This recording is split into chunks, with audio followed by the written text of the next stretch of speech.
Welcome to Cahal Pech, the city of all sorts of accolades. We're going to start off down here in Plaza H. We're going to move our way up. But let's talk a little bit about this place. It is the oldest city in Belize, having been made roughly around 1100 BCE. And it will last for almost 2,000 years. Shortly before 900, it's going to just be abandoned, and we're not entirely sure why. It was not a major city, but definitely a long-lasting city. And it still has all sorts of cool things which were found and part of an amazing legacy. We're gonna hop on over to Plaza B and we'll come back in a sec. Here we are in our ball court. We've got a set of stands up here, part of our playing field, and then of course the main attraction. Ball courts were kind of an I shape, but most of the action was going to take place right around here. On either side, right around the middle of the eye, would be a stone ring. And that stone ring would be set up just a little bit, make it a little bit harder to get to. You'd have a thick rubber ball. You would have to get through that ring. Which sounds easy, except you couldn't use your hands. Elbows, hips, and knees were the only things available to you. And so most of the fight, or most of the game, would probably be spent somewhere in here trying to get that ball through the ring while stopping the other team from doing so. We don't really know the rules. Can't seem to find a good rendition of how it was played. We just see pictures of it being played, but there is a revival process going on, trying to get it going again and trying to reclaim that part of heritage. It's such a cool process, but as with most things, Mother Nature took over, and now all we have left are the ruins of what was once a magical ball game. Okay, Plaza B has possibly one of the coolest structures.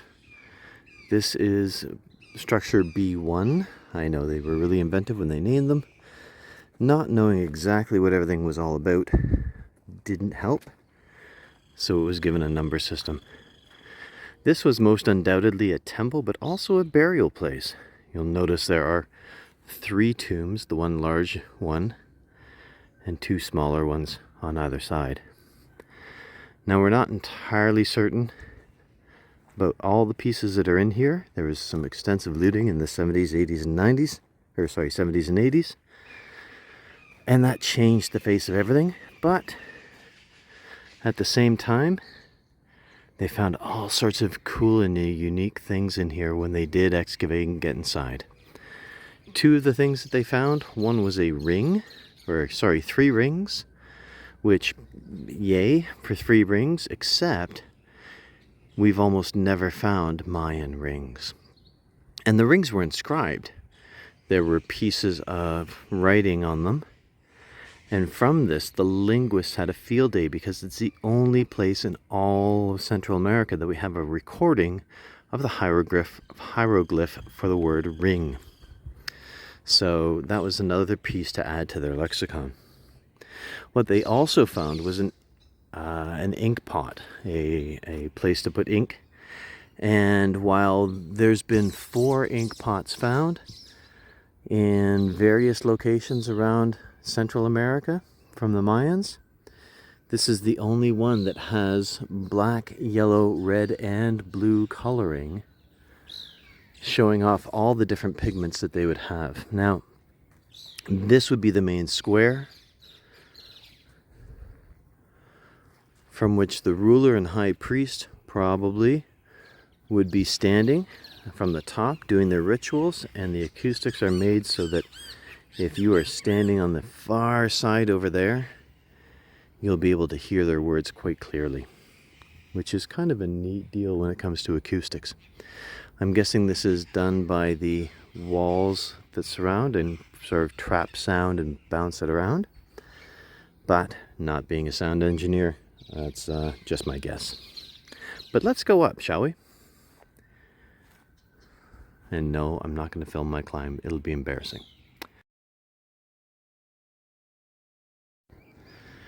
Okay, and here we are from the top. The place where the leader of the high priest would address, although it might be underneath.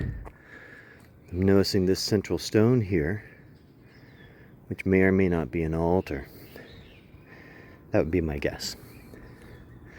But you'll notice the squared off structure of the plaza. Set of entrances to buildings over there. Again, our smaller tombs on either side. And off behind us, Plaza I and the ball courts, which you can just see in between those two trees there.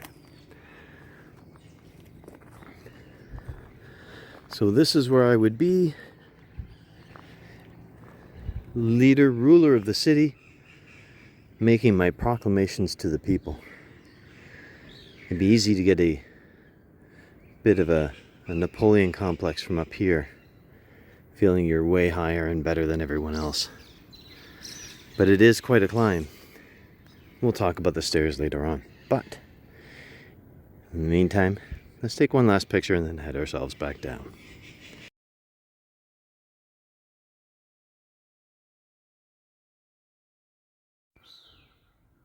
And here we're looking at structure B4. Now, it really doesn't seem a whole lot from where we're standing, but it's been absolutely amazing for archaeologists.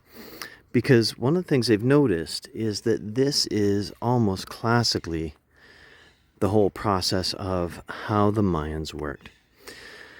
The way this was built.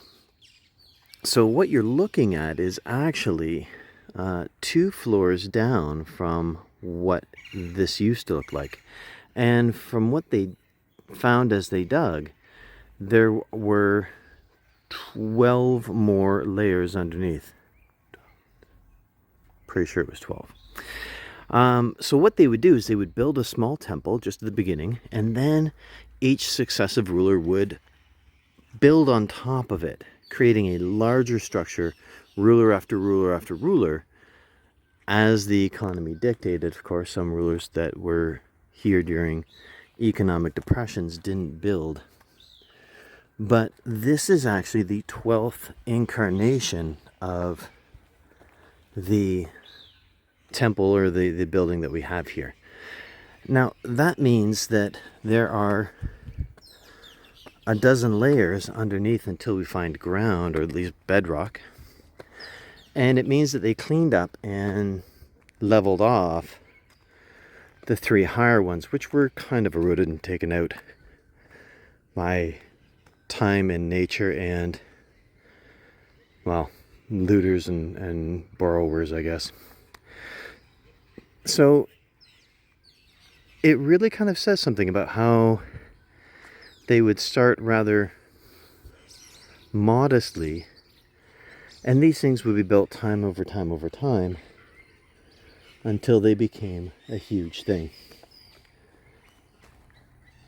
We're going to hop on over in here and just go for a walk, really. I'm going to take a look into structure B5, which seem to be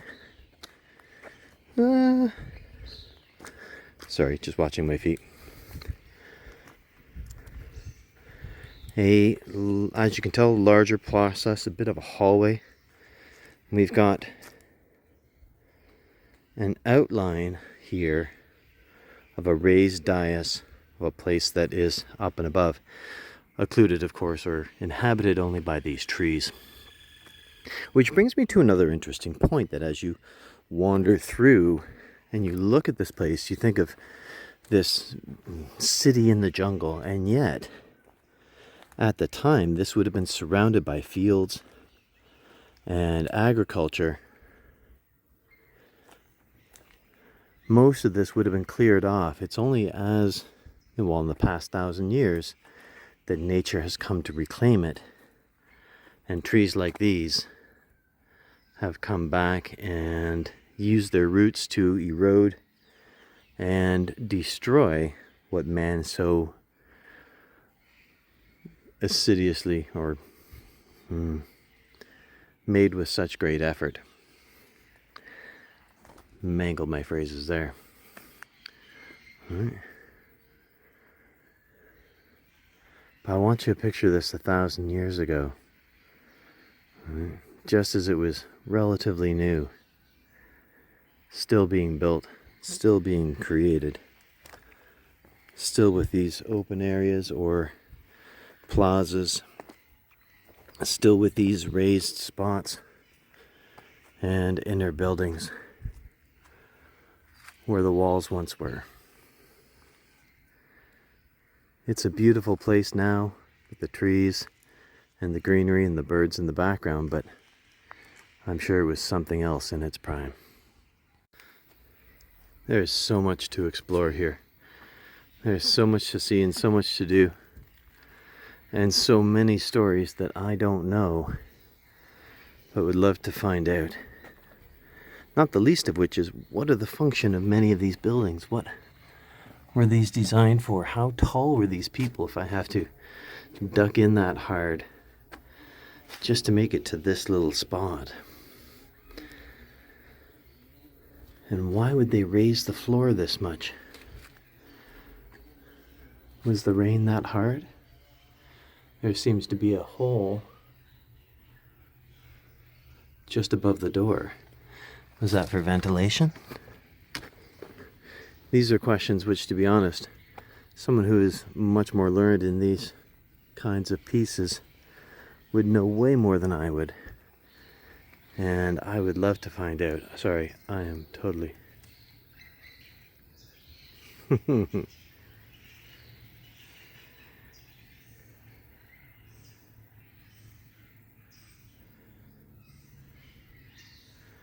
Sorry, ADHD moment. Right. But as I look back into Plaza B and I wonder about how all this looked and how all this worked, it's a beautiful spot. All right, let's keep going.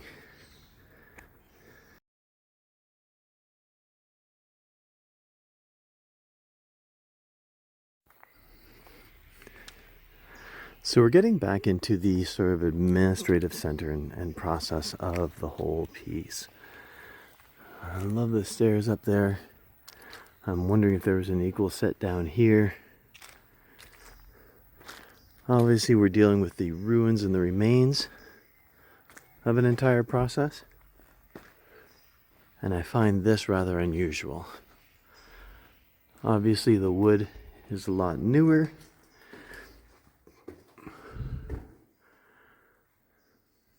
But it is definitely an older part of the building. Well, older than the wood. One of the things that you'll notice that's quite definitive, I guess would be a word for it, is the use of the corbel arch.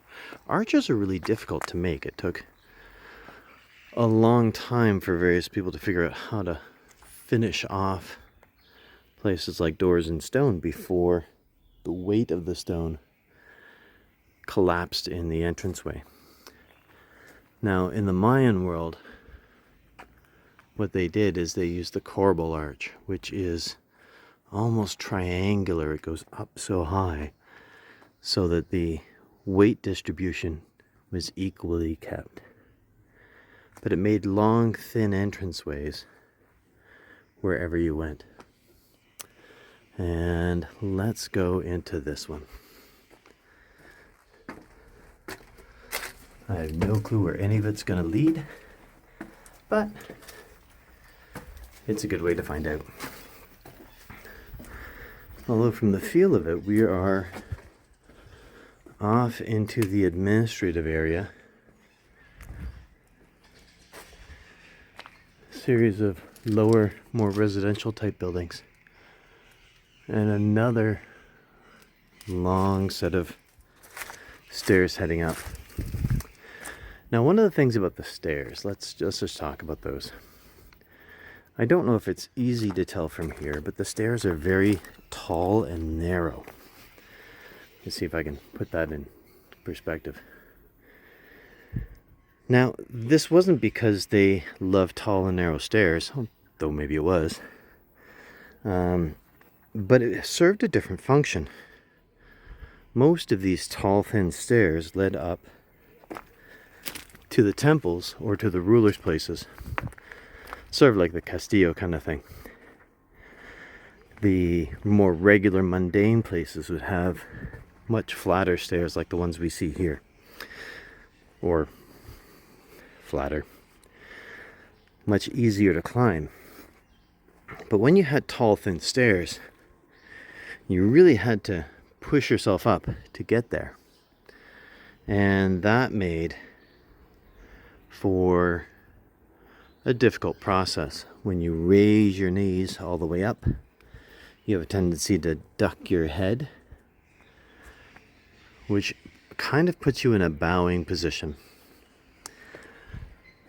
The other thing being, of course, is you also have a tendency to do that whole thing that you used to do as a kid where you would touch the stair, grab a hold of the stair before you continued on.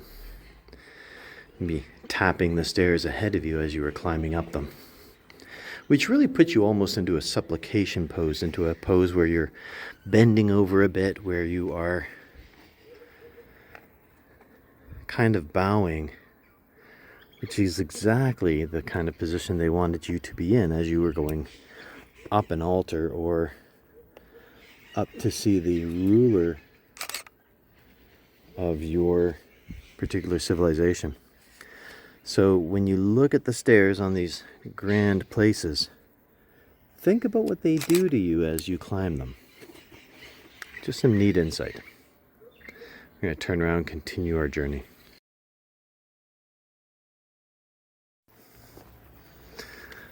And here we are in Plaza A. This looks, I'm going to assume that there are a lot of missing masonry that we have lost over time. But this looks more like an administrative kind of area or a functional kind of area. I can only imagine down here all the people heading back and forth across the square, going to various offices and rooms to get various things done. Get your licenses or your blessings or pay your taxes. And then behind me we have this huge temple-like building. Usually I'm going to say anything raised that high is either temple or royal, and even here it has a series of smaller rooms, each of which would have been designed for a particular purpose or staffed by a particular person. Looks like this one was conjoined, the other one. That little notch interests me. Not because it's a particularly interesting notch, but just because of the wonder of why it's there. It may be that it's just a wall that's eroded in a very particular form. You'll notice over here, right in the center there, how one wall has the wall has been built and filled up above all the fill, right? These loose, crazy rocks just filling in the spaces in between walls. But that looks very deliberate. Anyways, let's continue on.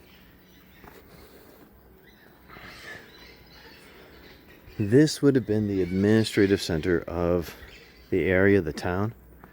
Cahal Pech, this whole thing was basically government and religion area. It wouldn't have been too much of a residential spot from the looks of it. That would have been all over the area, all over the city. I guess one of the interesting things about being all by yourself out here is the birds love it. Obviously a lot more to check out. This is on, oh, what did they say, 70 acres, 10 square miles of grounds. And so there is no end of stuff to find out there. Why is it on 10 square miles when this place doesn't seem all that large? Because they've only unearthed a tiny bit of it, and because the area of the city would have been much larger than this particular process. Think of the whole concept of if you looked at your major, your large city near you and said, well, there's the downtown. If only thing that was left was the downtown, does that mean that would have been all there was of the city?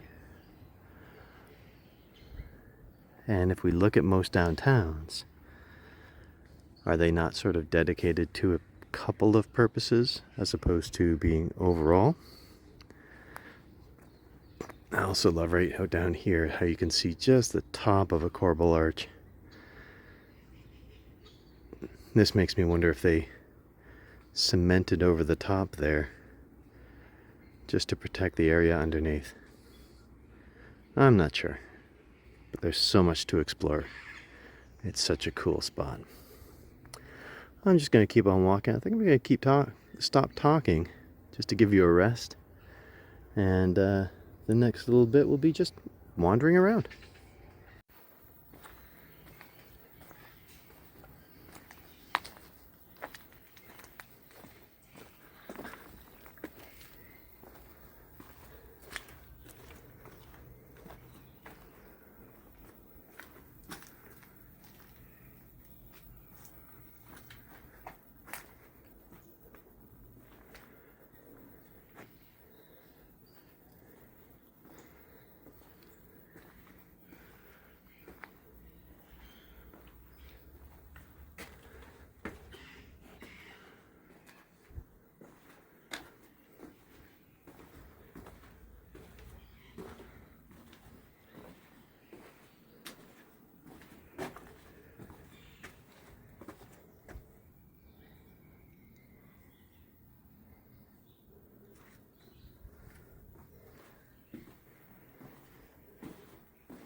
And one last shot from the top of the temple, or at least what I'm going to assume is the temple, as we look down.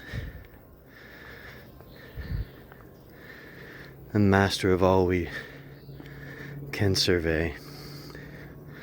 I have to say, the nice thing about getting here astoundingly early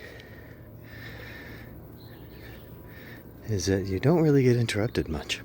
I think I've seen 3 people so far. Oh, make that 4.